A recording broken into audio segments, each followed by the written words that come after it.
નમસ્કાર, તમે જોઈ રહ્યા છો ટીવી 17 ગુજરાતી। ભરૂચ જિલ્લાના વાગરા તાલુકામાં વિલાયત જીઆઈડીસીમાં એક ચોંકાવનારી ઘટના સામે આવી છે। ઔદ્યોગિક વિસ્તારમાં આવેલા એક ખાનગી કંપનીના પરિસરમાં દીપડાની મૂવમેન્ટ જોવા મળતા કર્મચારીઓમાં ભયનો માહોલ સર્જાયો હતો। કંપની પરિસરમાં દીપડાના પગલાના નિશાન મળતા જ વન વિભાગને જાણ કરવામાં આવી હતી।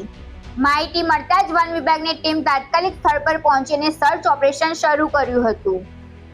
વિલાયત જીઆઈડીસીમાં દીપડાની હાજરીના સંકેત મળતા જ કંપની સંચાલકો અને કર્મચારીઓમાં ભારે દોડધામ મચી ગઈ હતી। વન વિભાગ સ્થળ પર પહોંચીને સમગ્ર વિસ્તારનું નિરીક્ષણ કર્યું હતું અને દીપડાને સુરક્ષિત પકડવા માટે કંપની પરિસરમાં પાંજરું ગોઠવાયું હતું।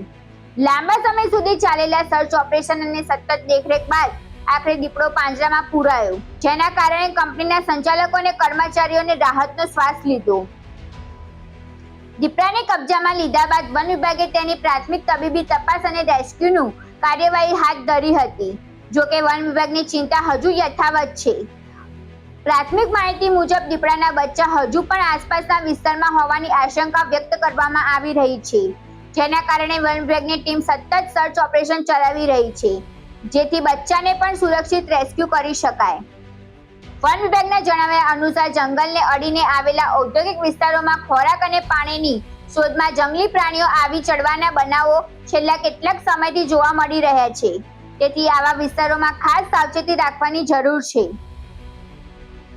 વન વિભાગે સ્થાનિક લોકો, કંપનીના કર્મચારીઓ અને આસપાસના ગ્રામ્યજનોને અપીલ કરી છે કે રાત્રિના સમયે એકલા બહાર ન નીકળે, ખેતરો કે જાડીવાળા વિસ્તારોમાં સાવધાની રાખે અને જો દીપડો અથવા જંગલી પ્રાણી દેખાય તો ઉશ્કેરવાનો પ્રયત્ન ન કરે અને તાત્કાલિક વન વિભાગને જાણ કરે। દીપડો તો પકડાઈ ગયો છે, પરંતુ તેના બચ્ચા હજુ ક્યાં છે?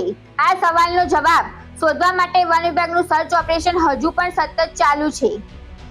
આવા જ વિશ્વસનીય સમાચાર માટે જોડાયેલા રહો ટીવી 17 ગુજરાતી સાથે।